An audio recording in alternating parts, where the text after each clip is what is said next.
옛말에 그런 말이 있습니다. 오르지 못할 나무는 쳐다도 보지 말아라. 이 얘기는 우리가 어차피 시도해도 안 될 것들, 어차피 해도 그 결과를 내지 못할 것들은 시작하지 말라는 것이죠.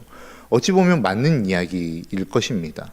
왜냐하면 내가 정말로 어떠한 내가 봐도 안 되는 일인데 그 일들을 시도했다가 그 일이 결과가 좋지 않으면 내 요즘 말로 이야기하면 자존감이 많이 낮아질 수밖에 없기 때문에 그렇습니다.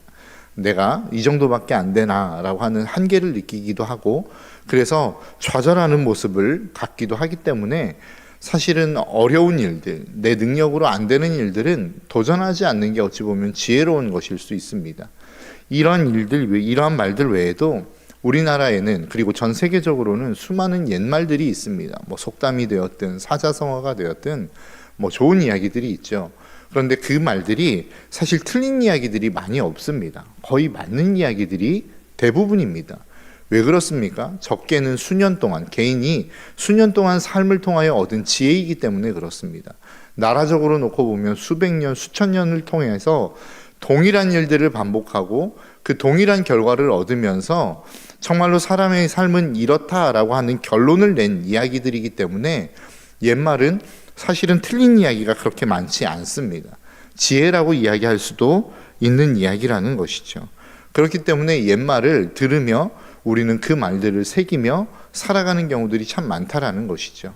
그러한 지혜로운 이야기 가운데 우리는 성경이 포함되어 있다고 이야기합니다.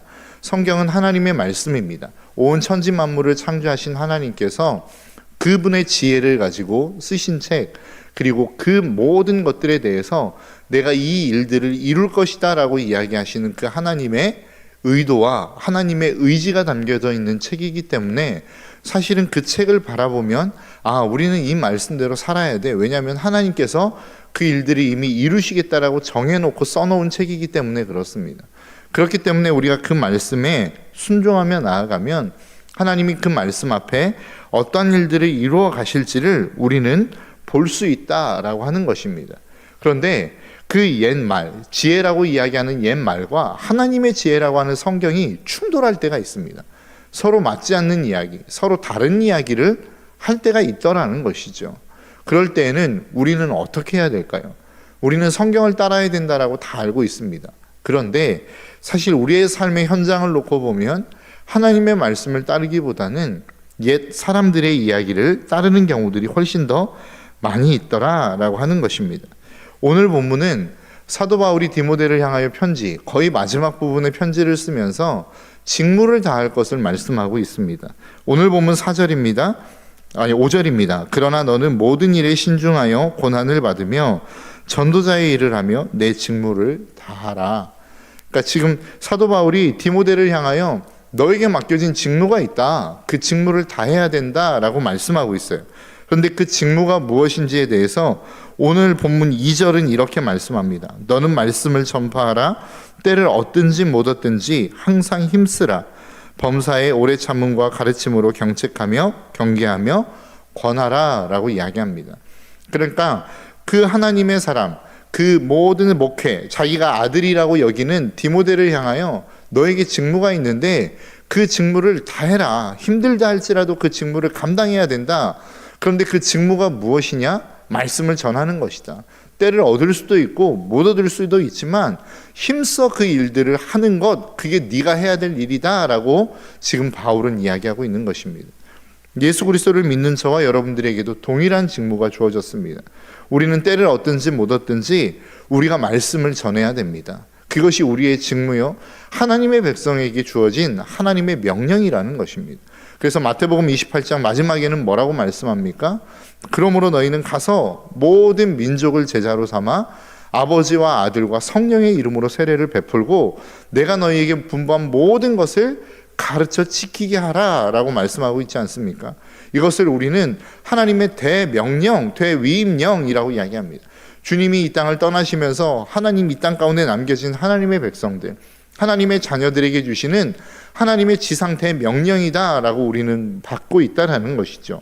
그렇기 때문에 하나님을 믿는 사람이라고 한다면 누구나가 다 공통적으로 주어지는 직무가 있는데 그것은 말씀을 선포하고 가르치고 또 그들이 그 말씀대로 살아갈 수 있도록 권면하는 것, 그게 저와 여러분들 앞에 주어진 직무다라고 성경이 우리에게 말씀하고 있는 것입니다.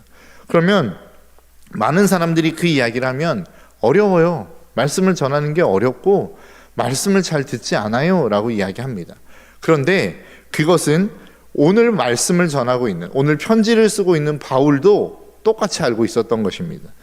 그렇게 말씀을 전하고 네 직무를 감당하라 라고 이야기하고 있지만 그 당시의 상황이 어떠한지에 대해서 오늘 본문 3절과 4절은 이렇게 말씀하고 있습니다. 때가 이르리니 사람들이 바른 교훈을 받지 아니하며 귀가 가리워서 자기의 사욕을 따를 스승을 많이 두고 또 그 귀를 진리에서 돌이켜 허탄한 이야기를 따르리라. 그러니까 넌 지금 직무를 다해라, 말씀을 선포해라, 때를 얻든지 못 얻든지 계속해서 말씀을 전하라 라고 이야기하면서 그 시대의 상황을 설명하는데 뭐라고 이야기합니까? 사람들이 바른 교훈을 받지 않는다는 겁니다. 귀가 가리워져서 더 이상 하나님의 말씀을 듣지 않는다는 거예요. 자신의 사욕을 자신의 사욕을 채워줄 말들만 쫓아간다는 겁니다. 더 나아가 그들의 귀를 진리에서 돌이켜서 허탄한 이야기에만 집중하고 있다는 거예요. 여러분, 이런 사람들에게 무슨 복음이 들려지겠습니까? 이런 사람들이 무슨 복음을 듣겠냐는 거예요. 아무리 복음을 선포해도 복음이 들려지지 않는 세대가 바로 지금 이 디모데가 목회하고 있는 세대였다라고 하는 것을 바울은 지금 알고 있는 것입니다. 그럼에도 불구하고 뭐라고 권면하고 있는 것입니까? 복음을 전하라는 거예요. 아까도 앞에서 서두에서 여러분들에게 말씀드린 것처럼 오늘날 이 세대에는 수많은 지혜자들이 있습니다. 수십 년 동안의 삶을 통해서 얻어온 인생의 경험들을 바탕으로 지혜의 이야기들을 하는 분들이 계세요. 그리고 그 수십 년이 아니라 수백 년, 수천 년을 통하여 쌓여온 경험치를 통해서 우리에게 말씀하고 있는 옛 속담이나 격언들이 있단 말입니다. 그 이야기들, 그렇게 우리에게 들려오는 이야기들이 무엇입니까? 야, 손해보면 안 돼. 손해보는 것은 바보야. 왜 손해봐? 이익 볼 수 있는데. 이것이 세상이 우리에게 지금 가르치고 있는 이야기들 아닙니까? 야, 이상한 사람들하고는 손절해. 그렇게 이상한 사람들은 더 이상 대우해 주는 게 아니야. 상대해 주는 게 아니야. 그들은 더 이상 상대하지 말고 거절해 버려. 손절해 버려 라고 하는 게 세상의 가르침이란 말이죠. 야, 뭘 그렇게 오래 참고 있어. 이 세상 짧은 인생 즐기며 사는 거야. 뭐하러 그렇게 고통 가운데 살아. 이게 지혜자들이라고 하는 사람들이 우리에게 이야기하고 있는 내용이라는 거예요. 그리고 이 시중에 보면 그렇게 살아갈 수밖에 없는 이유에 대해서 너무나도 잘 분석해 놨습니다.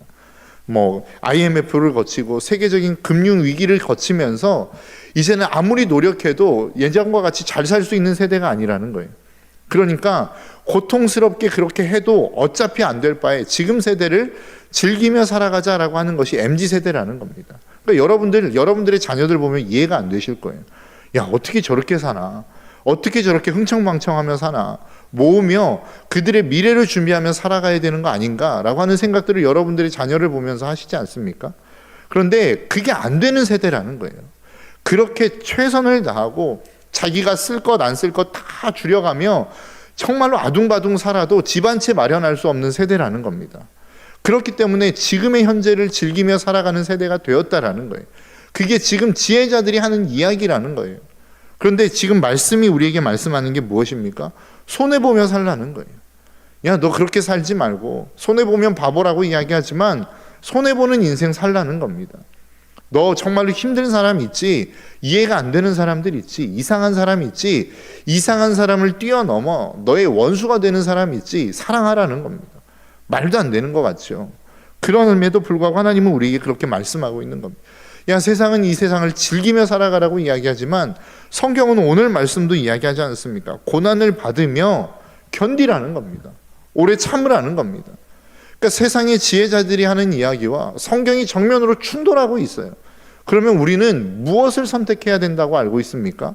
성경의 말씀을 선택해야 된다고 알고 있어요. 그런데 실질적으로 그 성경의 말씀을 우리가 선택하며 살아가느냐는 거예요. 우리는 성경의 말씀 앞에 순종하기보다는 지혜자들의 이야기를 받아들이는 경우들이 참 많이 있다라는 겁니다. 그런데 왜 그런 일들이 일어나느냐? 왜 그러한 현상들이 일어나고 있느냐라고 하는 거예요. 오늘 본문 1절은 이렇게 설명합니다. 하나님 앞과 살아있는 자와 죽은 자를 심판하실 그리스도 앞에서 그가 나타나실 것과 그의 나라를 두고 엄히 명하노니. 야, 내가 지금 말씀을 전해도 어차피 안 듣는 세대인 거 내가 알고 있어. 어차피 그 말씀을 받아들이지 않을 거라는 거 알고 있어. 그럼에도 불구하고 너에게 말씀을 전하라고 하는 이야기는 우리는 하나님 앞에서 사는 존재들이기 때문이야. 우리는 예수 그리스도 앞에서 사는 존재들이기 때문이야.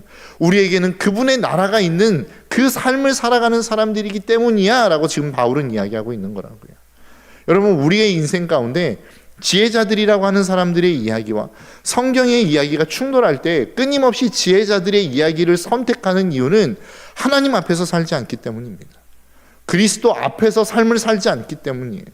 내가 필요할 때만 그분을 초청하고 필요 없으면 내 마음대로 살아가는 인생이기 때문에 그렇습니다. 정말로 쉬운 이야기로 이야기하자면 믿음이 없기 때문에 그렇습니다. 우리는 믿음이 있는 것 같죠. 예배에 나와 있기 때문에 이 예배 현장에 나와 있으니까 우리는 믿음이 있다고 생각합니다. 그러나 실질적으로 우리는 믿음 없는 삶을 살아가는 경우들이 많다라는 것이죠.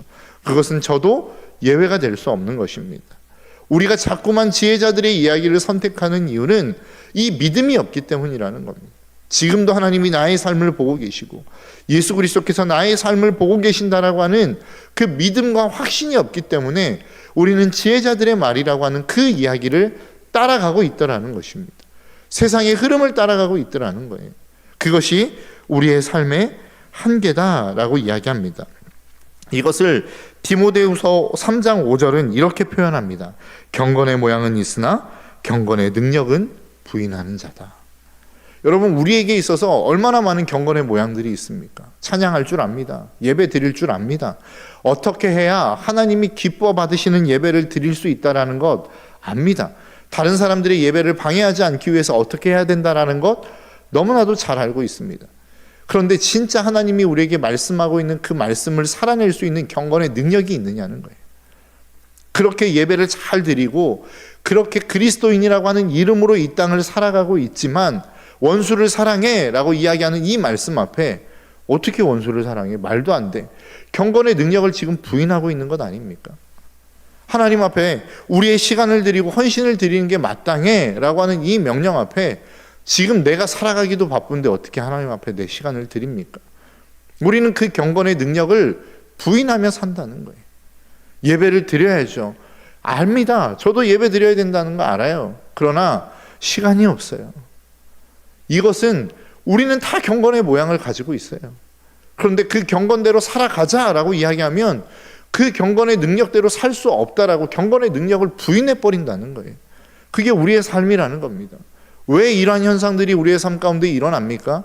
결국은 하나님 앞에서의 살아간다라고 하는 이 의식이 없는 거란 말이죠. 예수 그리스도 앞에서 살아간다라고 하는 그 의식이 없는 겁니다. 내가 예수 그리스도를 따라 살아갈 때에 내 삶 가운데 어떠한 보상이 주어지고 그 보상을 누가 해주는가에 대한 믿음이 없기 때문에 우리는 그러한 선택을 하는 것이고 그러한 삶을 살아가는 것이다 라고 오늘 본문은 우리에게 말씀하고 있는 것입니다. 그러면서 오늘 본문 6절부터 시작해서 9절은 사도 바울이 그렇게 말씀하고 있으면서 그럼 네 삶은 어떤데? 라고 하는 질문에 내 삶은 이래 라고 대답하는 내용입니다. 내가 전제와 같이 내가 벌써 부어지고 나의 떠날 시각이 가까웠도다 라고 이야기합니다. 사도 바울은 자신의 인생을 지금 뭐에 비유하고 있냐면 전제에 비유하고 있습니다. 전제라고 하는 것은 제사의 하나의 종류입니다. 전제는 그 전제만으로 따로 떼어놓고 드릴 수 없습니다. 전제는 화제와 함께 드려지는 제사입니다. 화제는 무엇이냐면 불로 태워드리는 제사 아닙니까? 우리가 잘 아는 것처럼 뭐 번제, 화목제, 속죄제와 같이 불로 태워서 내가 잘못한 것, 내가 죄를 지은 것에 대한 어떤 제사를 드리는 방식이 바로 화제입니다. 그 화제를 드릴 때에 제물을 막 태워서 드리다 보면 이 제물이 잘 안 탑니다. 끝까지 타는 경우들이 별로 없다 그래요. 그래서 그렇게 막 타다가 이 불이 꺼져갈 때 드리는 제사가 바로 전제입니다.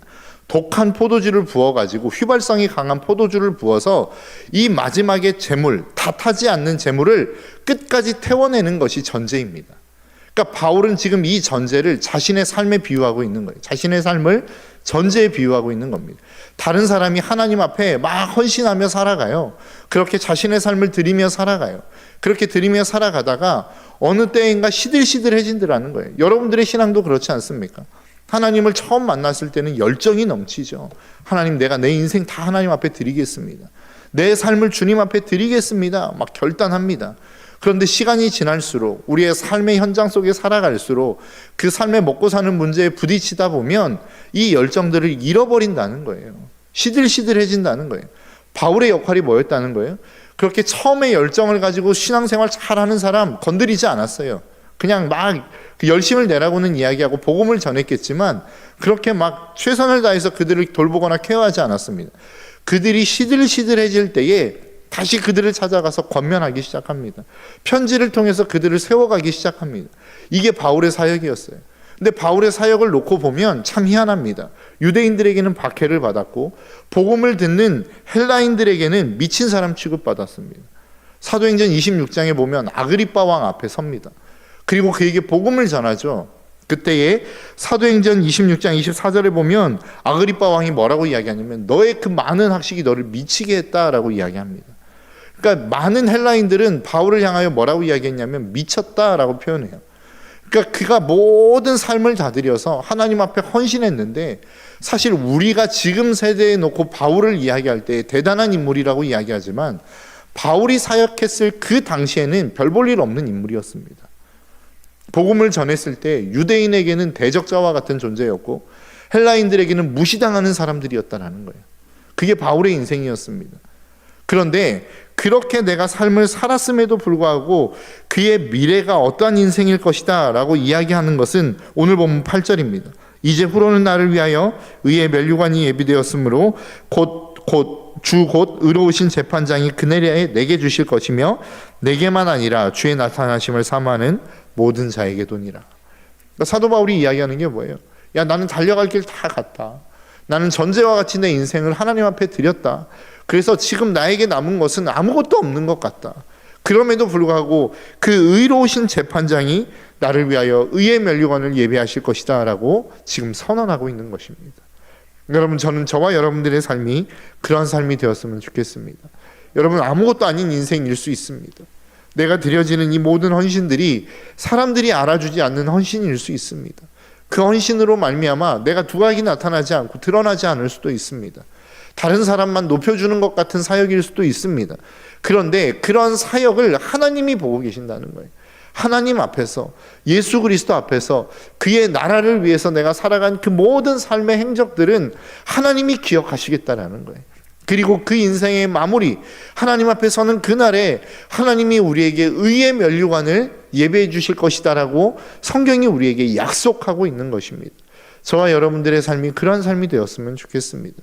이 세상에서 화려하지는 않지만, 이 세상에서 대단하지는 않지만, 교회 안에서 내가 사역한다고 해서 누가 나를 알아주지는 않지만, 그럼에도 불구하고 그 사역을 하나님이 기억하시고 내가 주님 앞에 서는 그날에 하나님이 나에게 의의 면류관을 주실 것이다라고 하는 이 확신으로 오늘 하루를 살아갈 수 있는 저와 여러분들의 삶이 되시기를 주님의 이름으로 축복합니다. 우리는 사람들 앞에서 살아가는 사람들이 아닙니다. 내가 그리스도인입니다 라고 하는 이 선포 자체가, 이 고백 자체가 나는 하나님 앞에서 살아가는 사람입니다. 사람들 앞에서가 아닌, 사람들의 인정을 위해서가 아닌 하나님을 위해서 살아가는 존재입니다 라고 하는 선언이요, 선포라고 하는 사실을 저와 여러분들이 잊지 않으셨으면 좋겠고, 그리고 그에 합당한 삶을 살아갈 수 있는 저와 여러분들의 삶이 되시기를 주님의 이름으로 축복합니다.